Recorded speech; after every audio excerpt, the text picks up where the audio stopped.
Imagine um continente onde quase todos os países em algum momento decidiram: por que produzir se podemos simplesmente tomar dos outros? Argentina, Venezuela, Cuba, Nicarágua, Chile, Bolívia. Dezenas de anos, dezenas de experimentos, sempre o mesmo resultado. Pobreza, fuga em massa, sangue, e nos últimos 2 ou 3 anos quase todo o continente mudou de direção e começou a seguir o caminho oposto. Hoje vou mostrar como isso aconteceu país a país, líder a líder. E até o final do vídeo vocês vão entender que a hidra do socialismo pode ser derrotada, e parece que isso está acontecendo bem diante dos nossos olhos. A América Latina do século XX é um laboratório de uma única ideia. A riqueza não precisa ser criada, mas sim tomada e dividida. Após a Revolução Cubana, que aconteceu em 59, Fidel Castro e Che Guevara mostraram ao continente que era possível chegar ao poder sob o lema da justiça e permanecer no poder por décadas. Como fizeram isso? Tomando a propriedade alheia. Isso é um fato comprovado. A nacionalização das terras, fábricas e bancos em Cuba aconteceu nos primeiros anos após a Revolução. Tomaram, mas logo perceberam que por algum motivo, na fazenda coletiva se produzia muito menos do que com o proprietário privado. Por isso, quando foram dividir o que produziram, acabou sendo menos do que quando o dono pagava a todos. Decidiram que eram inimigos do povo e mataram um monte de gente. E no ano seguinte, descobriram que havia ainda menos para dividir.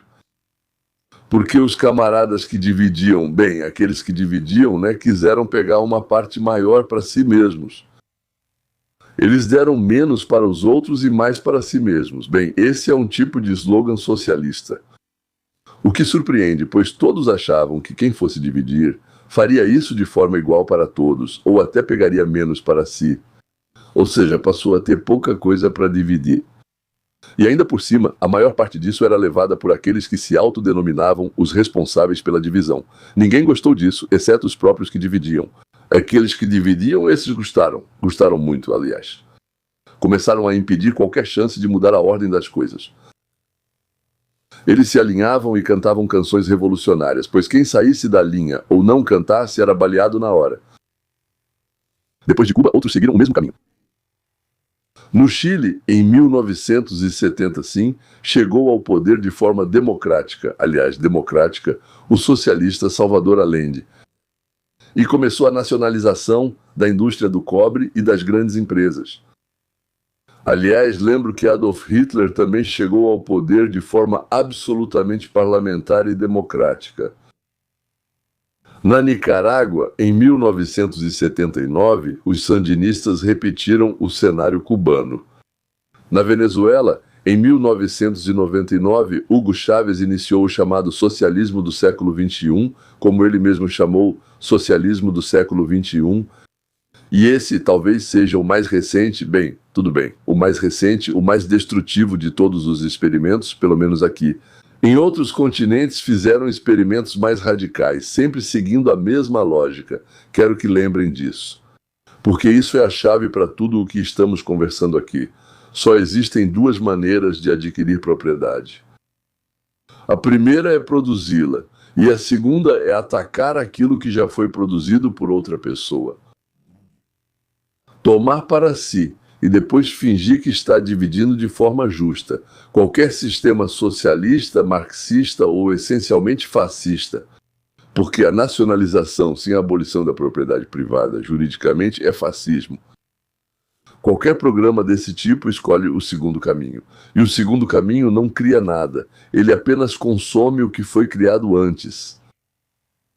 E aqui está o momento mais inesperado deste vídeo. Alguns pensam, uma pessoa rica tem muito. Então, se tirar dele, todos terão mais. Mas acontece exatamente o contrário. Quando tirar dos outros se torna mais vantajoso do que produzir, as pessoas simplesmente param de produzir. O fazendeiro nem chega a produzir, mas ele sabe que o governo vai vir e confiscar tudo de qualquer jeito. Então, para que se preocupar com isso, né?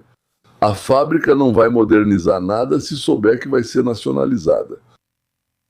Ao fim, não é a riqueza que some, os ricos somem.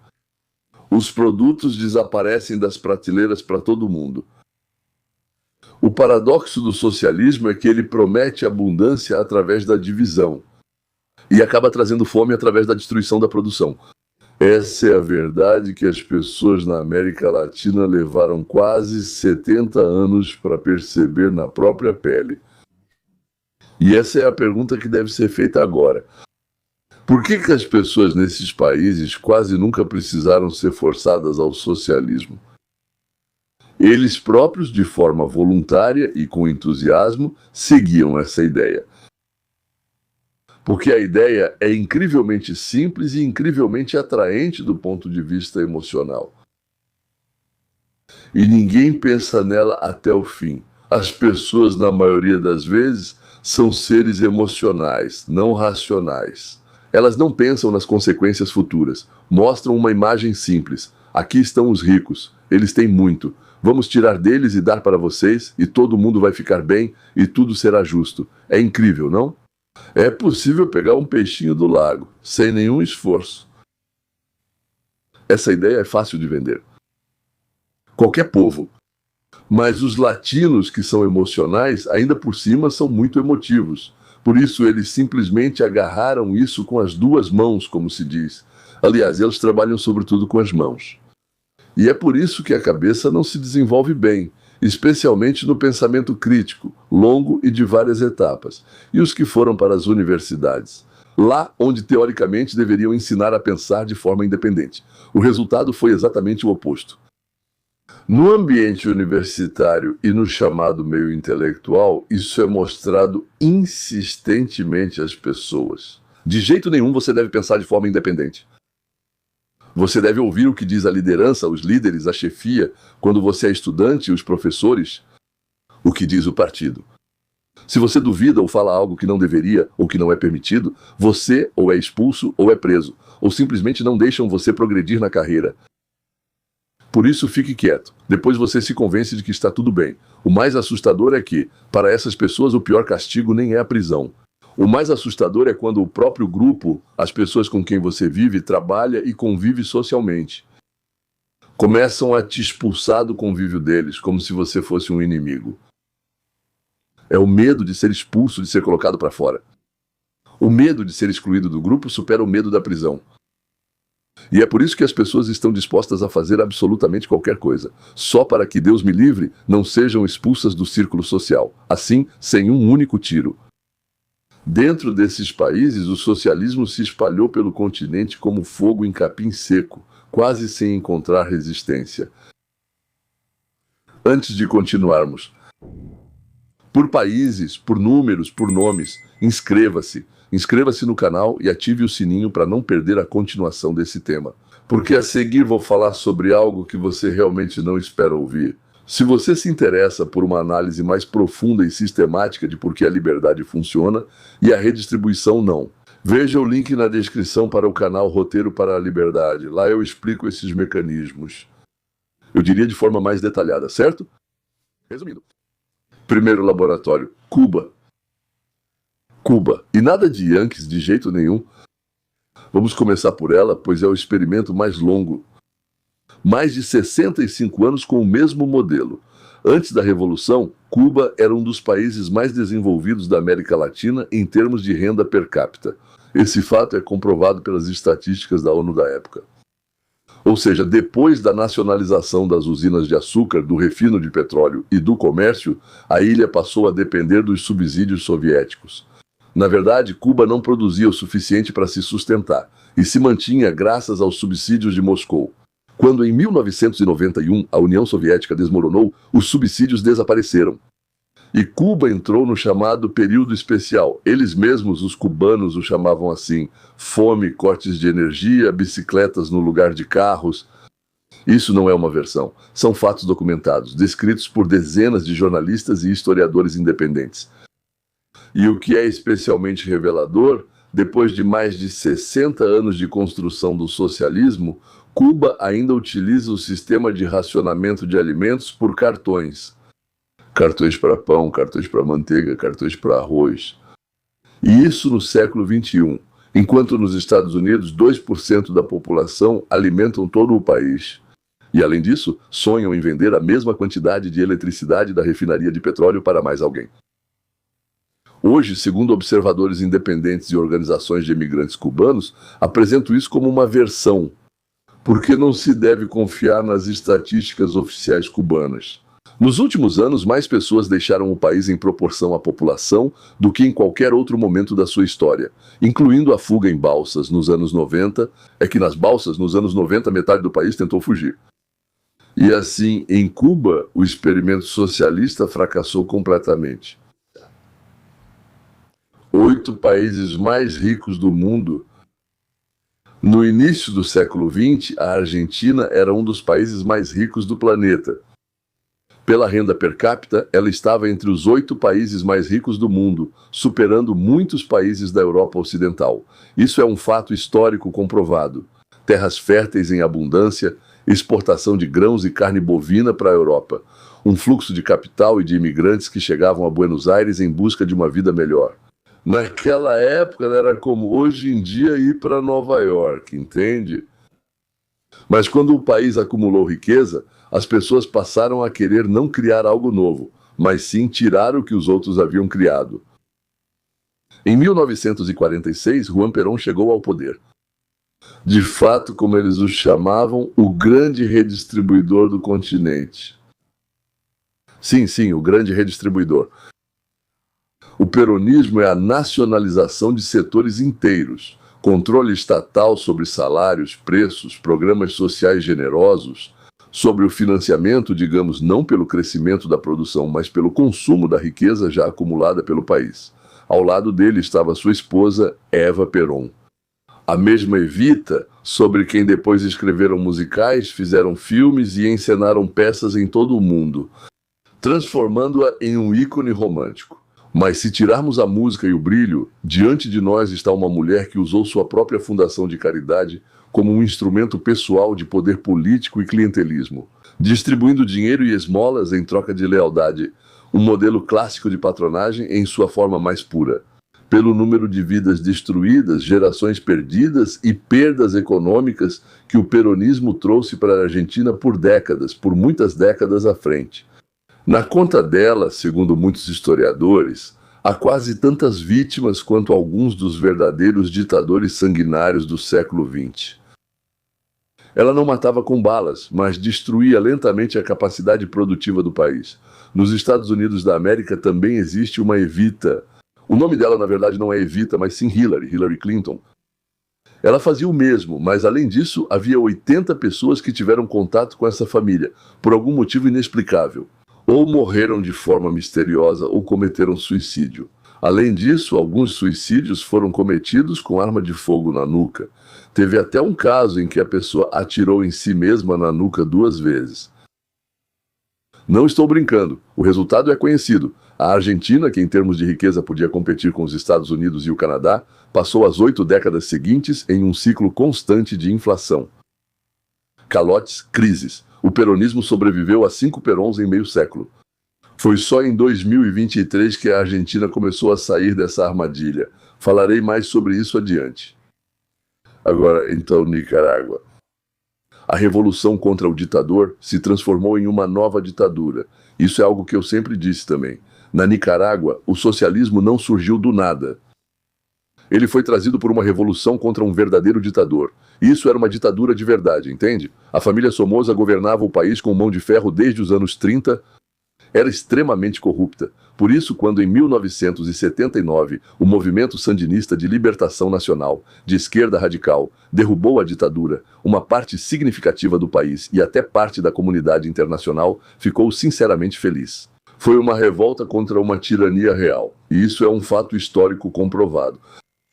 Quantas vezes já lhes contei que nenhuma das revoluções ou mudanças trazidas pelas armas, seja pelo próprio povo ou por estrangeiros, leva a uma melhora da situação. Para o povo, depois da revolução, era tudo igual ou até pior. Tudo o que acontecia era que outro grupo de pessoas começava a roubar seus próprios cidadãos. Um grupo roubava, depois vinha a revolução e outro grupo começava a roubar. Depois o mesmo cenário que aconteceu em Cuba se repetiu. Ao chegar ao poder, os sandinistas começaram a nacionalizar a terra e a indústria, estabeleceram praticamente um sistema de partido único e se alinharam fortemente com Cuba e com a União Soviética. A lógica era a mesma.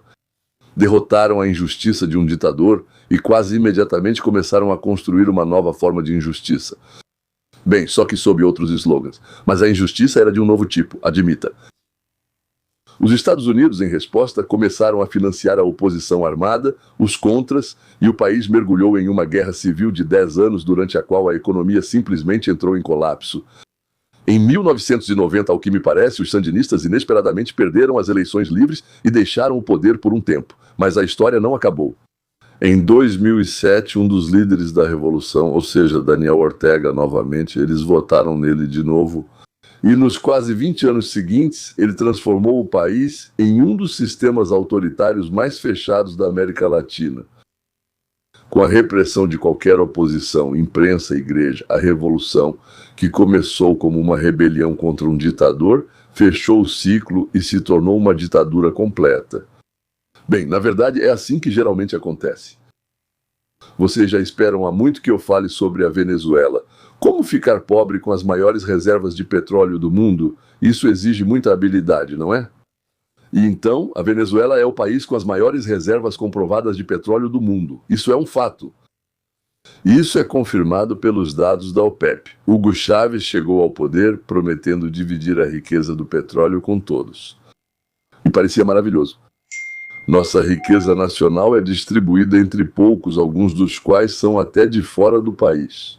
Nós vamos tirar deles a nossa riqueza nacional e dividir entre todos. E todos serão ricos. Nós vamos tirar de todos de quem for possível. E não teremos mais pobres, não teremos mais injustiça, não teremos mais exploração do homem pelo homem, será o contrário. Você pode trabalhar ou não trabalhar, de qualquer forma vai ter com o que viver. Bem, é música para os ouvidos dos habitantes desse país, não é? Chávez nacionalizou a companhia de petróleo, confiscou todas as terras agrícolas e implementou controle de preços. Em cerca de 2 décadas, o país com as maiores reservas de petróleo do planeta ficou sem gasolina nos próprios postos. Isso não é um paradoxo. Isso é uma consequência direta do que eu falei acima. Quando os produtores de petróleo perdem o incentivo e uma gestão competente, o petróleo simplesmente para de sair da terra. Ele para e pronto. Por qual motivo nós não sabemos. Ele para. Ou seja, o resultado é a hiperinflação que os economistas estimaram em milhões % ao ano. E um êxodo em massa, segundo várias estimativas, de mais de 7 milhões de pessoas. A maior onda migratória da história recente do hemisfério ocidental. Os seguidores de Chávez mantiveram o poder com crueldade, fraudes e repressão contra a sua oposição. Observadores independentes confirmaram isso várias vezes. Veja agora o desfecho que explicarei mais adiante neste vídeo, pois ele integra as novidades atuais do continente. Este é praticamente um caso clássico, quando, como se diz, já está brotando do chão. Parece que basta contar o dinheiro, não precisa fazer nada. Mas mesmo no socialismo isso é impossível de fazer. Nem isso é possível fazer no socialismo. Ficou claro que os socialistas não são capazes nem de alimentar sua própria população. Acho que todos viram imagens de professores universitários procurando em latas de lixo para ver se encontram algo para comer. A Venezuela se tornou um símbolo do verdadeiro socialismo. Socialismo com rosto humano. Os cachorros não sofriam com isso, só os humanos, as pessoas, sofriam. E agora, aquilo que eu prometi? Se você nasceu na URSS ou em países pós-soviéticos, já viu cartões de racionamento de alimentos, certo? Slogans sobre justiça, um partido que sabe melhor como dividir o que os outros produziram. A única diferença, eu não sei, está no clima, na geografia. Palmeiras em vez de neve. Em alguns minutos vou mostrar para vocês que aquela geração de latino-americanos que cresceu com esses slogans agora está fazendo o que nossos pais e avós não conseguiram fazer na época soviética. Eles estão rejeitando esse modelo em massa nas eleições. E isso nos dá, a nós que viemos da antiga URSS e vivemos na América e em todo o mundo, uma lição direta. A Hidra pode ser derrotada, não com a baioneta, mas com o voto. Bem, claro, se as pessoas conseguirem ver as consequências antes que uma geração inteira morra. Na verdade, a Hidra tenta primeiro enganar e depois matar a tiros todos que atrapalham seu domínio. Aconteceu algo nos Estados Unidos que realmente serviu de base para uma virada na consciência mundial. Consciência mundial. Isso se chama Revolução de Trump. Ela despertou aqueles na América Latina que sabem pensar. Isso não é um slogan, é comprovado pelos fatos dos últimos 2 ou 3 anos. Agora vou detalhá-los um a um. Voltando à Argentina, como mencionamos no início do vídeo, aquele mesmo país que o grande divisor Perón desviou por muito tempo do caminho para integrar o grupo dos 8 países mais ricos do mundo. Desde a década de 30 do século passado, o país não conseguiu se libertar do modelo estatal peronista. Ciclos constantes de inflação e crise. Em 2023, os argentinos elegeram o presidente Javier Milei, um economista libertário que veio com um programa abertamente anti-estatal. Em um período relativamente curto, Milei controlou a hiperinflação, alcançou o superávit orçamentário, estabilizou a moeda e atraiu investimentos estrangeiros. No ano passado, o partido dele teve uma vitória surpreendente nas eleições intermediárias para o Congresso. Os argentinos não apenas toleram as reformas dele, mas também as apoiam em eleições subsequentes. Isso é importante. As pessoas votam pela produção e não pela expropriação. Pela segunda vez consecutiva. Isso é incrível. Significa que eles realmente estavam sofrendo muito lá. Depois, a Bolívia. Então, Evo Morales chegou ao poder em 2006 e imediatamente começou aquilo que se repete na América Latina com uma regularidade assustadora. Nacionalizou a indústria de gás e petróleo, ampliou o controle do Estado praticamente sobre todos os setores-chave da economia e gastou generosamente a receita do boom das commodities em programas sociais que criavam lealdade. Sim, mas não criavam nova produção. Enquanto os preços do gás e dos metais estavam altos, o modelo se mantinha mais ou menos. Mas quando os preços caíram, o mesmo problema ficou evidente. Um Estado que só sabe redistribuir é um Estado ladrão. Ele começa a sufocar sem um fluxo constante de dinheiro dos outros. Morales governou por quase 20 anos. Bem, com métodos cada vez mais autoritários. A mesma coisa, cada vez mais, e apertando ainda mais os parafusos. Apegando-se ao poder, incluindo, tentativas controversas de contornar as limitações constitucionais para a reeleição, o que acabou levando a protestos em massa e a sua renúncia. Em 2019, ao que parece, em meio a acusações de fraude eleitoral. O partido de Evo Morales é o Movimento ao Socialismo. Movimento ao Socialismo. Sim, um partido fascista chamado Movimento ao Socialismo continuou governando o país após sua renúncia. Mas em 2025, essa era finalmente chegou ao fim. O Partido Socialista no poder não conseguiu sequer uma cadeira no Senado. Nenhuma cadeira no Senado. Nenhuma cadeira no Senado. E ao poder chegou um reformista centrista chamado Rodrigo Paz. Quase 20 anos de socialismo e 0 cadeiras no parlamento. Isso é um recorde, eu acho. Um dos indicadores mais claros do que está acontecendo com todo o continente. O Chile, então, talvez tenha tido a trajetória mais dramática. Em 1970, um socialista chamado Salvador Allende foi eleito presidente de forma democrática. Todo mundo conhece esse nome. E ele repetiu um roteiro que já conhecemos. Nacionalização, neste caso, da indústria do cobre, que era a principal fonte de renda do país. Reforma agrária com confisco de terras, controle de preços. Em 1973, a economia estava em profunda crise. Hiperinflação, escassez de produtos, paralisia política, confronto civil de fato nas ruas. Em setembro de 1973, ocorreu um golpe militar liderado pelo general Augusto Pinochet. Isso é um fato histórico confirmado, assim como o fato de que o regime estabelecido após o golpe foi autoritário e reprimiu duramente os opositores políticos. Isso também está documentado e não deixa dúvidas. Mas na economia, Pinochet fez algo que é fundamental para todo este vídeo. Ele convidou um grupo de economistas formados na escola de Chicago. Eles eram chamados de Chicago Boys. Isso é livre mercado. Deu a eles chance de implementar reformas como privatização, abertura econômica, desregulamentação e proteção da propriedade privada. A economia, liberta do controle estatal total, começou a crescer. Foram exatamente essas reformas que lançaram as bases do que muitos economistas chamam de milagre econômico chileno. Décadas de crescimento sustentável que nos anos 90 e nos anos 2000 fizeram do Chile uma das economias mais estáveis e prósperas do continente. Aqui está o fio condutor que passa por todo este vídeo. O Estado tira do produtor e a fome chega. Quando o Estado permite a produção, ocorre o crescimento. mesmo que o regime político sob o qual isso aconteceu estivesse longe do ideal.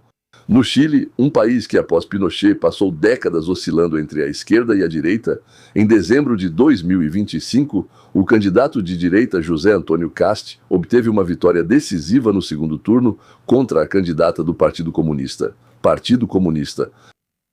Segundo dados oficiais, obteve mais de 58% dos votos. Em Honduras, em 2025, o candidato de direita, Nasrias Fura, venceu as eleições, enquanto o candidato do Partido Socialista Governista Libre obteve menos de 20% dos votos. Uma derrota direta do mesmo campo ideológico que governava na Venezuela e em Cuba. No Equador, o atual presidente Daniel Noboa, defensor do livre mercado, foi reeleito com uma vantagem de mais de 10%. Essa é a maior diferença em uma eleição presidencial no Equador, acho que nos últimos, 20 ou 30 anos na Costa Rica. Em fevereiro de 2026, a candidata conservadora de direita, Laura Fernandes, venceu as eleições já no primeiro turno, obtendo mais de 48% dos votos. É mais um passo para fortalecer a disciplina orçamentária. E finalmente, Venezuela. O mesmo país que mencionei há poucos minutos. De acordo com informações amplamente discutidas no início deste ano, o regime de Nicolás Maduro chegou ao fim em janeiro de 26 em meio a ações militares e à detenção do próprio Maduro. Sou obrigado a apresentar isso como uma versão que requer confirmação independente adicional. Mas o próprio fato do fim do regime chavista de longa data na Venezuela no início de 26 já é uma realidade reconhecida por várias fontes. Literalmente há poucos dias, em 21 de junho de 26 na Colômbia, o primeiro candidato de direita, Abelardo da Esparilho. Eu realmente espero que Esparilha provavelmente sim faça alguma coisa. É isso. Ele venceu o segundo turno das eleições presidenciais contra o indicado do atual presidente de esquerda, Gustavo Petro, com a menor diferença de votos da história do país. Uma versão bem recente. Mas as informações continuam sendo atualizadas, porém a direção é a mesma. Olhe para a lista completa: Argentina, Bolívia, Colômbia, certo? Equador, Costa Rica, Venezuela. 8 países em 2 ou 3 anos viraram para o mesmo lado. De acordo com a empresa de pesquisas sociológicas Latino Barômetro, a proporção de latino-americanos que se consideram de direita ou de centro-direita atingiu o nível mais alto em 2 décadas de observações. Cientistas políticos na própria América Latina já chamam isso de uma guinada conservadora de escala histórica, comparável em importância à chamada onda de democratização. A democratização dos anos 80, socialização, fascistização, comunização, alguma democratização, diabo, coisa doida. É isso que eles chamam de onda de democratização, tomada do poder por bandidos de esquerda. Se vocês assistiram até aqui, senhores, deixem um like. Isso realmente ajuda o canal a se destacar nos algoritmos e escreva nos comentários em qual país da América Latina você tem amigos ou parentes. Tenho curiosidade sobre o que eles contam a vocês sobre as mudanças vistas de dentro. Durante essas décadas de experimentos socialistas, a conta não é feita em porcentagem de inflação, mas sim em vidas humanas e gerações que foram arrancadas da vida normal. Mais de 7 milhões de venezuelanos não são apenas um número em um relatório. São famílias despedaçadas, crianças que cresceram sem o pai que foi trabalhar fora. Para a Colômbia, Peru, Chile e Estados Unidos, a imigração cubana dos últimos anos, segundo estimativas de organizações que trabalham com refugiados, é a maior onda desde o início da Revolução. A Nicarágua perdeu uma parte significativa de sua própria classe média e intelectualidade devido ao regime repressivo. E aqui está algo especialmente importante e sobre isso raramente se fala. O maior dano não foi causado pela própria pobreza, mas pelas décadas perdidas.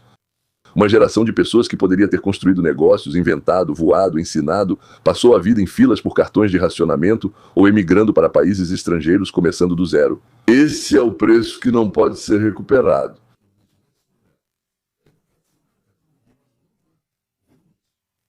Mas nenhum tipo de reforma pode recuperar o tempo perdido. Aqui vale lembrar um princípio simples, sobre o qual falo em todos os meus vídeos. Só pode produzir quem tem permissão para produzir. o que ele quer: comprar materiais onde quiser, contratar quem quiser, pagar ao mercado o que o mercado exige, competir entre si e ficar com o máximo possível do que ganhou, entregando ao Estado apenas o necessário para proteger a pessoa e o país. Essa é a diferença entre Cuba em 1926 e a Argentina em 1926. Nem os recursos naturais, nem o clima, nem a história, é justamente a questão de permitir ou não que o produtor produza. A ideia de tornar a América grande novamente acabou sendo contagiante. Não falo de nacionalismo, mas do essencial. Trabalho importa mais que slogans, produção mais que distribuição. Essa ideia agora está literalmente limpando o continente de fascistas, comunistas e socialistas, não com baionetas, mas graças a Deus com a mente dos eleitores. Surge a questão: estão surgindo Trumps nacionais na Argentina, Equador, El Salvador e Chile. Cada um tem seu próprio estilo, sua própria personalidade, mas o rumo é o mesmo. Respeito pelo trabalho, respeito pelo capital, respeito por aqueles que realmente impulsionam a economia para frente, e não por aqueles que apenas falam bonito sobre justiça e constroem ilusões. São especialidades diferentes, produzir e falar. Esperamos que toda a América Latina, aos poucos, retome uma vida normal, onde se respeita o trabalho, se respeita o capital, se respeita as pessoas que impulsionam a produção para frente. Mas o principal, o que deve acontecer, e já está acontecendo agora, é que a elite intelectual desses países, professores, jornalistas, escritores, que durante décadas romantizaram a palavra socialismo, finalmente começam a entender quanto mal eles causaram, levando povos inteiros por esse caminho com slogans bonitos. Eles se banhavam nisso, brincavam com isso, enquanto as pessoas, centenas de milhares, milhões, tiveram suas vidas destruídas. Marxismo. Uma após a outra, país após país, vão jogando o marxismo para a margem da história, graças a Deus. A história nos dá uma chance raríssima de ver a teoria sendo derrotada pela prática diante dos nossos olhos. Bem diante dos olhos das nossas gerações. São 3 gerações que estão vendo isso. Tomara que eles se lembrem disso. Se este vídeo foi útil, inscreva-se no meu canal no Telegram. Leon Weinstein US. O link está na descrição. Lá eu abordo esses temas de forma mais rápida e curta quase todos os dias. E claro, não se esqueça do canal Roteiro para a Liberdade. É lá onde eu faço análises mais profundas 2 vezes por semana, certo? E é onde juntos construímos o entendimento de como a liberdade funciona e por que a produção sempre vence. Não importa o que eles façam, a produção sempre vence. Até a próxima.